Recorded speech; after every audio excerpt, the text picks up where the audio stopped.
Je vous invite à regarder et à écouter attentivement cette histoire, car ce monsieur a confié tous ses biens à sa fille aînée, mais celle-ci escroque plus de 4 personnes pour s'enfuir en France. Vous achetez une autre maison. Voilà. Donc ça vous fait deux maisons. Deux maisons. D'accord. Alors qu'est-ce que vous faites de ces deux maisons? Bon, l'autre maison qui était les 4 pièces, comment on appelle ça, c'était en location. J'ai mis ça en location. Ok. Et nous, on était dans la petite maison, dans les 3 pièces. Ok. Voilà, c'est ce qu'on occupait. Ok. Ce qu'on occupait. Et l'autre côté, on encaissait le loyer. Chaque fin du mois, tu coûtais 250 000. D'accord. On savait que c'est 250 000 qu'on faisait rouler la maison. On prenait pour rouler la maison, on faisait des économies, tout ça. Avec ça, d'accord. Pasteur, c'est bon? Ou bien il faut qu'on parle un peu plus fort? Je souhaite qu'on parle un peu plus fort. D'accord. On a du mal à suivre. Mais sinon là, vous comprenez, on pourra revenir aux besoins s'il y a des zones d'ombre, on pourra revenir là-dessus. Oui, bon, je comprends, mais je souhaiterais pour la suite qu'on lève un peu la voix. Un peu plus la voix, d'accord. On va faire un effort et parler un peu plus fort. Vous savez, c'est parce que je suis un peu abattu que je parle comme ça. Je comprends. Non, c'est pas parce que ma voix ne sort pas. D'accord. On va essayer de faire sortir la voix quand même, malgré tout. On a la force pour cela. Alors, vous mettez donc cette maison construite de 4 pièces en location à un loyer mensuel de 250 000 francs. 250 000, et la maison la plus petite, celle que vous avez achetée, elle, nous, on avait emménagé, c'est là où on vivait. Donc vous, votre épouse, vos 3 enfants, vous êtes allés justement emménager dans cette maison. D'accord. Et l'encaissement, comment il se passait? C'est vous qui vous chargez de l'encaissement? Oui, au départ, c'est moi, j'encaissais. Chaque mois, j'ai fait des reçus avec le cachet, tout ça là-dedans, j'encaissais. Donc quand je venais avec l'argent à la maison, on faisait des économies, et on prenait l'autre pour pouvoir tourner un peu. Ok. Voilà, c'est comme ça qu'on vivait. Et il arrivait un moment où j'avais d'autres choses à faire. Il fallait maintenant chercher autre chose à faire. Et essayer de voir s'il pouvait avoir du travail pour essayer de vous relancer, bien sûr. Donc c'est comme ça que ma fille étant mature, parce qu'elle était grande, et c'était ma première fille, c'était ma confidente, elle était presque toute pour moi.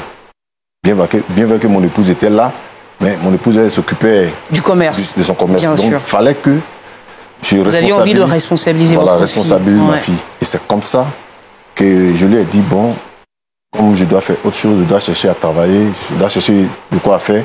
Donc tu vas encaisser. Étant mature, il faut que tu ailles prendre chaque fin du mois l'argent du loyer. Et c'est comme ça, j'ai fait entièrement confiance à ma fille. Ok. J'ai fait entièrement confiance à ma fille et elle partait faire l'encaissement. D'accord. Et comment ça se passait, ces encaissements qu'elle faisait? Est-ce qu'elle vous faisait un bon retour? Est-ce qu'elle vous ramenait l'argent? Non, à ce niveau, comme je disais, nous sommes chrétiens. J'ai éduqué ma fille en fonction de la voix du Seigneur. Bien sûr. C'est très important. L'éducation des enfants, c'est très important. Voilà, donc, j'avais confiance en ma fille. Donc, à ce niveau, il n'y avait pas de problème. Elle ne fait pas de problème. Elle faisait les reçus, elle envoyait l'argent. Ensemble, on essayait de voir comment il fallait dispenser cet argent-là, l'utiliser. Donc, elle est au courant de tout. C'est comme ça qu'on vivait. Comme ça qu'on vivait. Et wow, je comprends. Un soir, nous étions en train de manger et il y a ma fille qui dit « Papa, je voulais te parler. » Ok. Bon, c'est ma fille. Il n'y a pas de... Donc ça ne vous a pas inquiété? Non, ça ne m'a pas inquiété. Ouais. Bon, quand on a fini de manger, elle et moi, nous sommes allés dehors. Nous étions assis. Et ma fille me dit « Ah, papa, je voulais effectuer un voyage à l'étranger. » Ok. C'est une bonne chose. C'est une très bonne chose. Mais vu les moyens que moi j'avais, je ne pouvais pas... C'est sérieusement me... Vous n'aviez même pas suffisamment de moyens en plus. Voilà, donc, pour les moyens pour pouvoir faire face à sa demande. Voilà, sa demande. Donc c'est comme ça que je lui ai dit que ma fille, c'est ma fille, je t'aime. C'est mon enfant, je t'aime. Mais je souhaiterais que tu attendes un peu. Parce qu'elle venait d'avoir son bac. Ok. Elle venait d'avoir son bac, donc la rentrée était déjà proche. Voilà pourquoi on a fait cette proposition. Okay. Moi, je lui ai dit de patienter. De patienter, parce que les 1 million ne pouvaient pas suffire, parce que j'avais une économie de 1 million. D'accord, vous aviez pu épargner 1 million de francs, voilà. D'accord. Donc ça ne pouvait pas suffire. À couvrir les charges, si vous faites partir l'enfant à l'étranger. L'enfant doit partir, il faut qu'elle ait l'argent de poche, tout ça là. Même si on payait le billet d'avion, peut pas avoir l'argent pour vivre. Voilà. Donc c'est comme ça que je lui ai dit donc qu'elle a qu'à attendre. Il faut qu'elle attende 2 ans, 1 an, 2 ans pour que je puisse économiser. Et avec l'aide de sa maman. Avec l'aide de sa maman, oui, avec l'aide de mon épouse. Parce qu'elle aussi, elle faisait des activités activités. Donc c'est comme ça que... Est-ce que quand vous lui avez parlé, est-ce qu'elle a compris? Est-ce qu'elle a... Bon, elle a compris. Bon, là, je ne peux pas tout dire parce qu'elle était triste. Parce qu'elle se disait que j'avais refusé. Donc, elle était triste. Donc, j'ai essayé de la consoler, de la remonter. Voilà, de lui parler pour que vraiment elle comprenne la situation. Mais ce sont les enfants. Hein. Tu demandes quelque chose à ton père et voici ce que ton père dit. Tu t'attendais à un oui directement. Mais elle a quand même accepté. Elle a quand même accepté. Donc, et c'est comme ça que nous avons prié ensemble. Après ça, nous avons prié. Je lui ai promis que ça va se faire. Mais dans 2 ans. Dans 2 ans, mais il faut qu'elle me laisse le temps. D'accord. C'est comme ça que ça s'est passé. Ça s'est passé. Et la vie a continué. La vie a continué. D'accord. Et elle faisait toujours ses encaissements. Elle continuait toujours d'encaisser le loyer de la maison. Voilà. D'accord. Elle faisait toujours ses encaissements. Mon épouse aussi l'encourageait parce que c'est notre enfant. Voilà, elle l'encourageait pour que après les 2 ans, on allait voir comment elle allait partir. Ok. Voilà, surtout que c'était la plus grande. La plus grande. Et que c'était une occasion, c'était une bonne chose aussi. Donc c'est comme ça. Et 6 mois après, si je me souviens... D'accord. Alors 6 mois après cette soirée, cette conversation avec elle. Cette conversation, elle a commencé à faire tous ses encaissements. Donc si je me souviens bien, comme je l'ai dit, 6 mois après...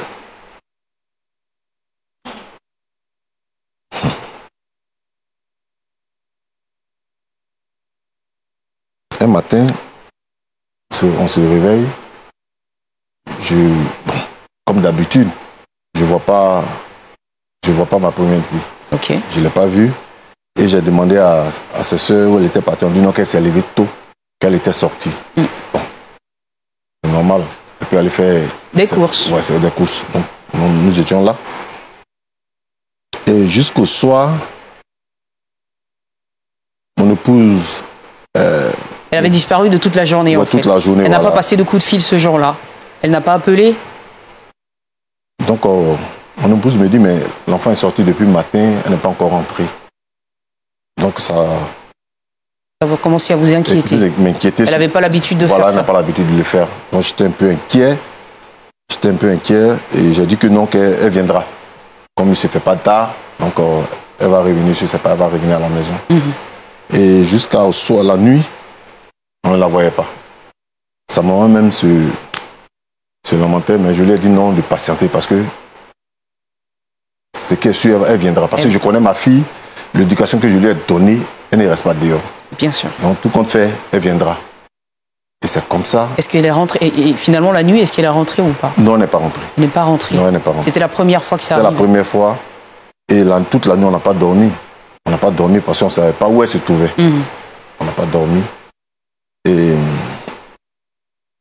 jusqu'au matin, madame a voulu qu'on aille au commissariat pour un avis de disparition. Un avis de disparition. Je lui ai dit non, d'attendre parce que c'est que si elle n'a pas l'habitude de le faire, on va attendre. Donc patientons demain, on verra ce qu'il faut faire.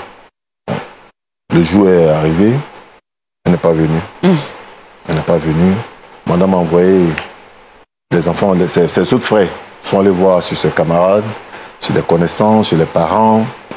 On ne la voyait pas. Donc c'est maintenant que je me suis rendu compte que vraiment c'était une affaire sérieuse. Une affaire sérieuse. Donc là, madame voulait encore qu'on aille au commissariat. Je lui ai dit non. Attendons, parce que on sait jamais. Voilà, faut pas se presser. Peut-être qu'elle n'est pas très loin. Voilà. Ah, d'accord. Donc c'est comme ça. Et la nuit est tombée encore. Madame voulait, elle a insisté, elle a pleuré. Mon épouse, elle a pleuré. Donc il faudrait qu'on aille à la police pour l'avis des disparitions. Tout ça, dit non, calme-toi. Calme-toi, le Seigneur, nous sommes avec le Seigneur. Donc le Seigneur fera quelque chose pour qu'elle revienne. Mais elle n'est pas perdue. On ne peut pas dire aujourd'hui qu'elle est perdue. Elle reviendra. Et le matin, on a décidé, mon épouse et moi, d'aller maintenant au commissariat. Le troisième jour, nous avons décidé d'aller au commissariat. Donc c'est sur le chemin, en allant, que madame reçoit un coup de fil. Ok. Elle reçoit un coup de fil, elle voit le numéro, mais ce n'est pas un numéro d'ici. Ok. Ouais, c'est un numéro de l'extérieur. Ok. Elle me dit, il y a un numéro de l'extérieur, je ne connais pas le numéro. Donc elle me montre le numéro, je vois non que c'est pas... Ça ne provient pas d'ici. Ça ne provient pas d'ici. Donc, moi, je lui ai dit, bon, décroche. Décroche. Elle décroche. Elle attend la voix de ma fille. De votre fille, mais d'un numéro étranger. Le numéro étranger. D'accord. Est-ce que c'était vraiment votre fille?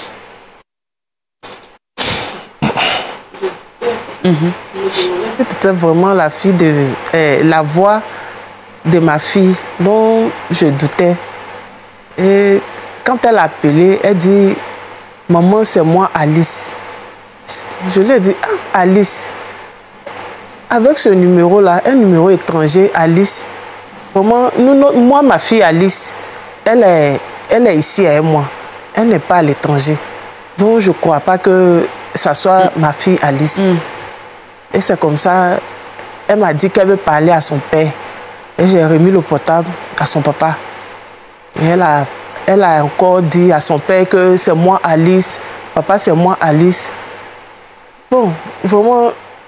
C'était confus, en fait. C'était confus, c'était bizarre, parce qu'on ne savait pas, on a parlé de quelque chose, mais on n'a pas dit que c'est maintenant que ça va se passer. On a dit c'est peut-être dans 2 ans, et du coup, on entend Alice, et puis, un appel étranger. Voilà.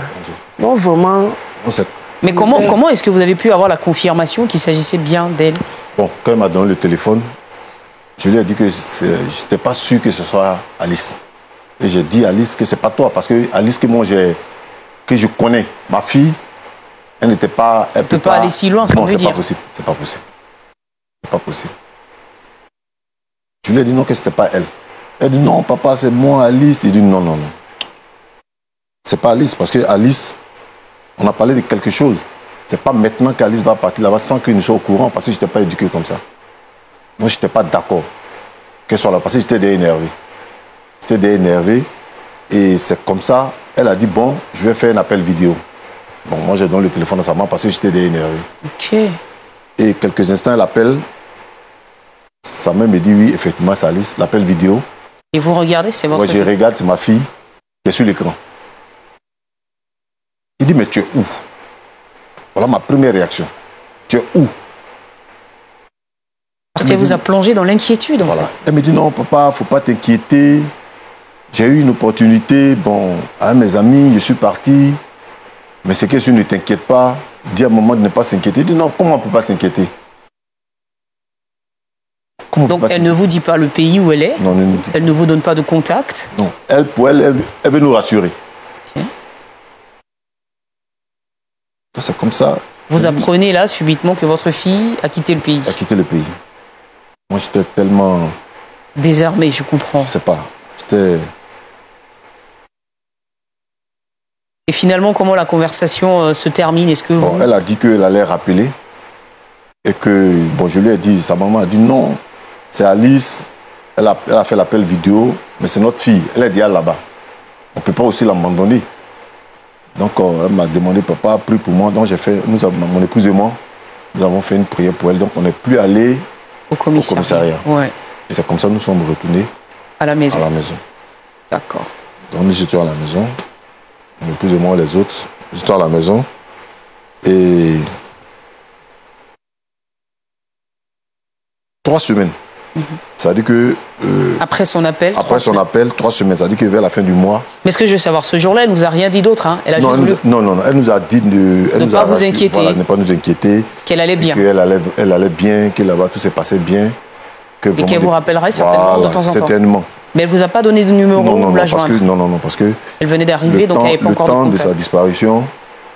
Elle était trop courant. Je me suis dit qu'elle ne pouvait pas avoir une... Peut-être elle a utilisé le numéro de quelqu'un. Bon. C'est comme ça que nous sommes retournés à la maison. Donc nous étions à la maison, on vivait tout en priant toujours pour elle. comme je le disais, 3 semaines après, mon épouse et moi, on était à la maison des enfants. Puis je reçois un coup de fil. Encore. Mais ça, c'est le numéro d'ici. Je reçois le coup de fil. Il y a un monsieur qui me dit, me salue. Bonjour monsieur. Je suis monsieur... Il se présente. Monsieur, ouais, il se présente. Et il me dit que j'avais rendez-vous avec vous par rapport à la location d'une maison. Ma maison. Et que il y a une fille qui lui a donné mon numéro. Et qu'elle s'appelait... Elle a dit le nom. Une maison. Bon. Il dit, bon, moi, je sais pas...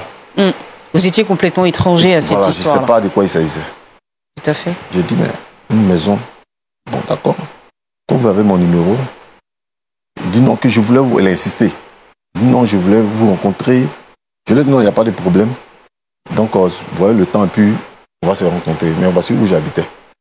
Et comme ça, le monsieur et moi, nous sommes séparés. On a pris rendez-vous.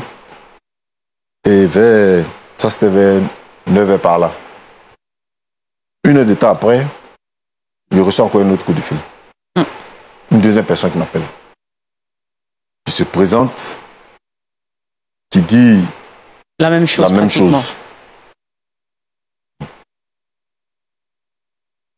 Madame Claudia, c'était pas facile. Parce qu'il ne savait pas de quoi il s'agissait. Bien sûr, tout est confus, je comprends. Je ne savais pas de quoi il s'agissait. J'ai pas eu à communiquer avec quelqu'un par rapport à une maison. Ouais. Puis on m'appelle subitement, ma fille ne m'a rien dit. Après notre coup de fil, après son coup de fil, elle ne m'a rien dit. Et on m'appelle pour ça. Peu de temps après, il y a une troisième personne qui m'appelle. Dans la même journée? Dans la même journée. Le soir, il y a une autre personne qui m'appelle. Ça fait 4 personnes. Waouh. Waouh. J'ai dit à ma femme, bon, elle dit, mais si tu te reproches rien, prends rendez-vous avec eux, tu as déjà pris rendez-vous avec eux, il faut qu'ils viennent à la maison, si tu ne te reproches rien. Pour que vous puissiez discuter. Voilà, pour que nous puissions discuter, pour voir comment... De quoi il s'agit. De quoi il s'agissait d'abord, et puis voir ce qu'il y a lieu de faire. Lieu de faire. Et ils sont venus. Ils sont arrivés le lendemain. Les 4. Les 4. Okay. L'autre est venu au fur et à mesure. Ils ne sont pas venus en même temps, parce qu'ils ne se connaissent pas. Donc c'est comme ça qu'ils sont venus. Le premier est venu. On l'a reçu comme d'habitude, on a demandé les nouvelles, tout ça là. Après ça, il y a la deuxième personne arrivée, la troisième personne arrivée, et enfin la quatrième personne. D'accord. Ok. Donc... Alors, quand ils sont arrivés, vous avez demandé des nouvelles, ils se sont présentés. C'était pas des visages que vous connaissiez, hein? Non. Pas du tout. Non. D'accord. Je ne le connaissais pas. Je ne le connais même pas. Donc, le premier qui est arrivé, il me donne ses nouvelles. Il me dit non, il y a Alice qui est entrée en contact avec lui. Qui est entrée en contact avec lui et qu'elle avait une maison disponible qu'elle mettait en location. Il dit maison en location. C'est de quelle maison il s'agit? Que, comment on appelle ça? Il lui a donné une somme de 800 000. Comme caution. Comme caution. Mon épouse et moi, nous étions surpris. Est-ce que le locataire qui se trouvait dans votre maison avait des intentions de déménagement? Non. D'accord. Non. Parce que lui, il était encore dans la maison. Donc, je ne comprenais rien. Mon épouse et moi, on ne comprenait rien. La deuxième personne, pareil. Dit la même chose. Dit la même chose. La troisième personne, la même chose. La quatrième personne, mais là, c'est le com. C'est-à-dire qu'elle a pris... Elle a pris 800 000, faites le calcul, 800 000 fois 4. Ça veut dire que, en fait, elle a promis à ces différentes personnes-là qu'il y avait une maison qui était libre. Une maison en location, parce qu'elle a donné, elle, son numéro, et moi, mon numéro. Et elle leur a donné ce délai-là. Ce délai, et le délai est arrivé. Donc ils viennent pour emménager, ce qui est naturel. Voilà. Okay. Donc ils viennent pour voir, comment, avec les reçus à l'appui. Ils avaient avec les reçus. Le cachet, parce que il y avait toujours le reçu et le cachet. Parce que quand tu donnes l'argent, on certifie en même temps qu'il n'y avait pas de souci à ce niveau. Donc elle a tout fait passer, je lui avais dit, tout donné. Léguer tous les pouvoirs. Voilà. Bien sûr. Donc c'est comme ça qu'elle a pris les 800 000. Par personne. Par personne. C'est qui, dont le montant, faites le calcul. Donc c'est comme ça. Après, je me suis rendu compte que vraiment c'est l'opportunité dont elle parlait. C'est ce qui est là. C'est cet argent qu'elle a pris pour effectuer le voyage. Mon épouse s'est mise à pleurer. Parce que ce n'est pas l'éducation que nous avons dans notre enfant. Alors là, qu'est-ce que vous avez dit sur le champ? Je veux dire, immédiatement, quand on vous donne cette information, qu'est-ce que vous leur dites? Est-ce que vous trouvez un terrain d'entente? Est-ce que vous ne vous reconnaissez pas dans les faits? Claudia, là, je ne pouvais pas dire... Je ne pouvais pas parce que j'étais... Je ne sais pas comment il faut expliquer. C'est-à-dire mon corps était là, mais mon esprit était ailleurs. Parce que je ne croyais pas. Et Alice ne vous a pas rappelé? Non, elle ne nous a pas rappelé. Depuis son seul coup de fil? Son seul coup de fil, elle ne nous a pas rappelé. Donc, c'est-à-dire qu'exactement, vous ne saviez pas dans quel pays est-ce qu'elle se trouvait? Vous n'aviez aucun moyen de la contacter? Parce que depuis ce jour, elle ne nous a plus appelé. Donc, le premier était avec les trois autres. Il a dit, bon, que cette affaire ne pouvait pas rester comme ça. Et que... Ils étaient menaçants? Oui, ils étaient menaçants. C'était le plus jeune. C'est le quatrième. Lui, il voulait rien... C'est-à-dire que pour lui... Il fallait avoir une maison parce qu'il avait déjà dit à son propriétaire que fin de ce mois, quittait sa maison. Okay. Donc la caution, l'argent qu'il avait sur lui, il a pu payer lui sa nouvelle caution. Donc il n'avait plus rien. Il n'avait plus rien. Donc lui, il ne voulait rien savoir. Il voulait la maison. Et c'est comme ça que nous sommes retournés le lendemain. On m'a envoyé une convocation de la police. Comme ça, mon épouse et moi, nous sommes rendus au commissariat. À les 4 convocations, parce que quand ils sont partis, ils sont partis ensemble. Donc peut-être ils se sont entendus. Ils ont pensé à... Une escroquerie de famille. Une arnaque. Donc, comme ça, on s'est retrouvés au commissariat. Waouh. Ça a dû être difficile, madame. Ça a été vraiment très difficile. Vraiment, je n'ai pas supporté le coup. Ce n'était pas facile. Tu es là et puis du coup, on vient tout d'un coup vous dire, voici une convocation, allez-y à la police, ceci, cela. Et surtout, votre mari ne travaillait déjà plus. Il ne travaillait plus. Vraiment, ça n'a pas été facile. Wow. Et cette histoire même, la police m'a décidé de garder mon mari 2 jours en prison. Parce qu'ils n'avaient pas confiance. Ils se disaient que c'était de l'escroquerie. Donc vraiment, ça n'a pas été facile pour moi.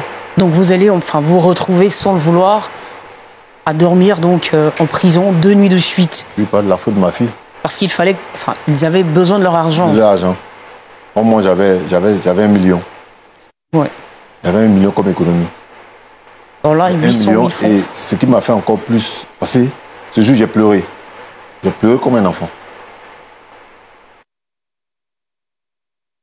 J'ai pleuré comme un enfant. Mais les 1 million, ça ne suffisait pas. Donc les 3 autres, ils ont accepté que je leur donne quelque chose. Donc chacun a pu avoir... Vous avez partagé 1 million entre 3 personnes. 3 personnes. Et la 4e personne? La 4e personne qui voulait coûte que coûte une maison. On m'a dit, lui, il ne peut pas parce que lui, sa femme est enceinte et qu'il a déjà, comme je l'ai dit, il a déjà dit à son propriétaire qu'il l'aménageait ailleurs. Donc il voulait forcément la maison.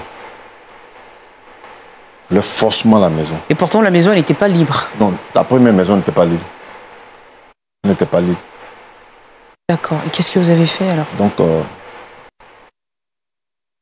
j'ai appelé mon épouse et je lui ai dit que voici la situation. Voici la situation où notre fille Alice vient de nous mettre. Mais ensemble, nous allons voir comment régler la situation, régler le problème, trouver une solution voilà, qui va arranger tout le monde. Voilà. Bien sûr. Et c'est comme ça, elle m'a fait la proposition.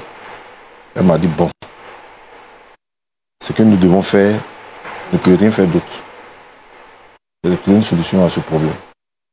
Donc la maison, les 3 pièces dans laquelle vous vous trouviez, nous étions, il faudrait que nous libérons. Parce que l'autre, il ne voulait pas. L'autre, il ne voulait pas. Donc vous avez dû vous sacrifier pour lui permettre d'entrer dans la maison. Dans la maison. Et il a dit que lui, il restera jusqu'à ce que sa caution finisse.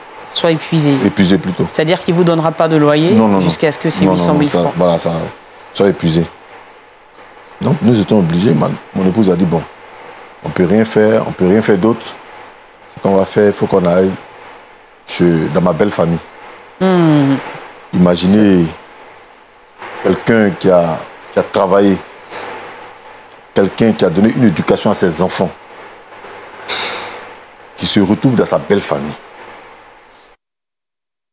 Dans sa belle famille, dans une chambre, et ses affaires, son épouse et ses enfants.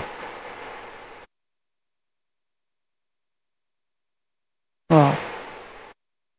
Nous nous sommes retrouvés là-bas. Je ne pouvais rien faire, m'a mis dans l'humiliation, dans la honte. Nous étions obligés de libérer l'autre maison puis partir. Que le jeune homme puisse entrer dans cette maison. D'accord. Parce que lui, il voulait forcément la maison, on ne pouvait rien faire d'autre.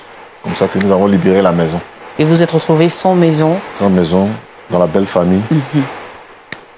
Quelqu'un qui a toujours espéré vivre avec ses enfants. Parce que nous sommes chrétiens, comme je le disais, pour leur donner plus d'éducation jusqu'à ce qu'ils grandissent. Mais on s'est retrouvés. Et le loyer de l'autre maison, oui, lorsque vous perceviez le loyer, il servait à quoi? Oui, le loyer de l'autre maison servait à rembourser les 3 autres. Voilà, les 3 autres. Donc chaque fin du mois, je prenais, parce que madame, elle faisait son petit commerce, c'est-à-dire qu'elle s'occupait des enfants, tout ça là. Mais c'était difficile. C'était difficile. Mais je n'arrivais pas à dormir. Je comprends. Je faisais des nuits blanches. Waouh. Madame Aké, justement, ce petit chapitre de votre vie, votre mari, vous, vos enfants, vous retrouvez dans votre famille à vous, donc dans sa belle famille à lui. Je comprends que ça a dû être très difficile. En tout cas, c'était difficile. C'était difficile. Et quand vous parlez, on peut le sentir. On peut le sentir. Allez-y. Tu quittes ta famille pour aller te marier à une personne. Et à cause des soucis, tu es obligé de te retourner encore dans ta famille, toi et ton époux. Vraiment, c'était difficile. Il nous dit qu'il arrivait des moments où il ne dormait pas. Il passait des nuits blanches. Il passait vraiment des nuits blanches. Et lorsqu'il sort matin comme ça, il rentre tardivement. Je suis inquiète. Je me demande où mon mari est. Je me demande qu'est-ce qu'il fait tout ce temps-là dehors. À cause de la honte, il ne peut même pas rentrer dans la journée. Il ne mange, si à peine même il mange, tellement qu'il était vraiment, c'était pas facile. Bien sûr. Moi-même, pour moi, c'était pas quitter ta famille, revenir encore dans ta famille. Imagine-toi, tu vas entendre des paroles, tu vas entendre des choses. Il n'y a plus de respect. Il n'y a plus de respect. Donc vraiment, ça n'a pas été facile, c'était difficile pour nous. C'est-à-dire que vous étiez retrouvés complètement à zéro. Voilà. Vous aviez 2 maisons qui vous appartenaient et vous n'étiez pas dans ces maisons. D'autres personnes ont profité. Oui. Waouh. Monsieur Aké, beaucoup de courage, mais combien de temps est-ce que ça a duré? Vous avez fait combien de temps dans votre belle famille? Est-ce que vous avez réussi à trouver du travail par la suite? J'ai trouvé un petit travail où j'étais, à cause de ma corpulence, ma taille, ma forme, j'ai trouvé un boulot comme vigile. Wow. Quelqu'un qui a travaillé dans le bâtiment, qui se retrouve vigile. Donc, matin, quand je sors très tôt. Vous étiez dans l'uniforme, hein? Oui, j'étais vigile devant une pharmacie. Ok, donc vous portiez l'uniforme? Oui, je portais l'uniforme. Parce que vous aviez besoin d'argent? Oui, j'avais. Ça, c'était sérieusement. Parce que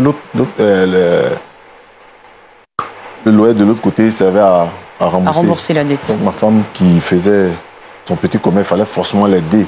Que les enfants puissent aller à l'école et puis payer leur scolarité, tout ça là. Et participer aussi aux charges dans la maison de la belle famille. Hein. Parce que tu es dans ta belle famille, c'est normal que tu participes. Tout à fait. Tu participes. Mais c'était la honte. La honte, la désolation, la tristesse. Mais j'étais obligé. De subir tout ça. J'étais obligé de subir parce que c'est ma fille. Ma fille Alice m'a mis dans cette situation. Okay. Donc j'étais obligé de subir. Et cela a duré 8 mois. 8 mois. La grâce de Dieu. Vous avez pu épuiser toute la... Enfin, rembourser toute la dette. J'ai pu rembourser la dette. Comme ça que nous avons vécu. Pour le dire, je vous dis que ça n'a pas été facile du tout. Donc si je comprends bien, c'est-à-dire qu'aujourd'hui, finalement, vous avez pu retrouver votre maison. Vous avez pu retrouver votre maison. Mais malheureusement, la blessure dans votre cœur, elle est toujours présente. Effectivement. Alice ne vous a jamais appelé? Non, elle ne nous a pas appelé. Elle nous a pas Durant appelé. tous ces 8 mois? Ouais, toute cette période-là, elle ne nous a pas appelé, elle ne s'est pas inquiétée pour nous. Comme ça, nous avons supporté jusqu'à ce que on retrouve notre maison. Voilà, on retrouve notre maison. Wow. Donc, comme ça que nous avons vécu. Vraiment beaucoup de courage, monsieur Aké. Merci. Vous le disiez au départ que vous avez accepté l'invitation sur insistance de votre femme. Oui, effectivement. Parce que pour vous, aujourd'hui, vous n'avez pas envie de... Pour moi, Alice n'est pas ma fille parce que c'est pas comme ça que j'ai éduqué ma fille. Moi, elle n'est pas ma fille. Elle n'est pas ma fille. Madame dit qu'elle veut me voir, me demander pardon. Moi, j'ai déjà mis intéressé Alice. Wow. Beaucoup de courage, monsieur et madame Aké. Vraiment beaucoup de courage. Merci. L'histoire est passée. Ça fait combien de temps aujourd'hui que cette histoire s'est... Ça vaut 8 mois, ça vaut 2 ans. 2 ans. Ouais, 2 ans. Et durant ces 2 ans, ce que je veux savoir, votre fille est de retour. Elle est de retour, mais vous ne l'avez pas encore vue. Oui, elle est de retour, mais je ne l'ai pas encore vue. C'est seulement... Elle m'a appelé pour me dire qu'elle est là. Mais elle et moi, on ne s'est pas encore vu. Vous n'avez pas voulu la revoir, mais vous vous ne veux même pas la voir même. Je ne veux pas. Et vraiment, je suis... Il était vraiment Dieu. Mon époux et moi, on ne savait pas ce qu'on allait devenir. Il aurait pu être en prison aussi. Oui. Non, vraiment, je ne veux même pas la voir. Wow. Merci beaucoup. C'est touchant, ça fait mal de savoir qu'une famille peut se déchirer suite à l'insouciance d'un enfant, mettre les parents dans tous ces problèmes-là. Je suis vraiment désolée. Mais vous avez eu beaucoup de force parce que Dieu a été avec vous pendant ces 8 mois. Vous avez pu sortir la tête haute de cette situation. Et nous bénissons d'ailleurs le Seigneur pour cela, c'est un premier pas. Merci d'avoir regardé la vidéo jusqu'ici. J'espère que vous avez aimé, j'espère que vous avez été instruit. N'oubliez pas de vous abonner, de partager et d'activer la cloche de notification. Alors cette histoire est une réalité. C'est une réalité que ce monsieur et sa femme ont vécue. C'est une véritable réalité. Et je souhaite que cette histoire nous serve de leçon, nous serve de sagesse afin de pouvoir limiter les dégâts. Aujourd'hui, Dieu lui a fait grâce. C'est parce qu'il avait des maisons. Bon, imaginons qu'il gérait effectivement des maisons de gens et qu'il n'avait pas de maison à lui-même. Qu'est-ce qui allait se passer? Donc, que Dieu nous bénisse. Et je prie que pour tous ceux qui sont en ce moment dans ces différentes situations de ce genre, je prie que le Seigneur vous fortifie et qu'il vous délivre dans les situations. Que Dieu vous aide et à la prochaine. Merci.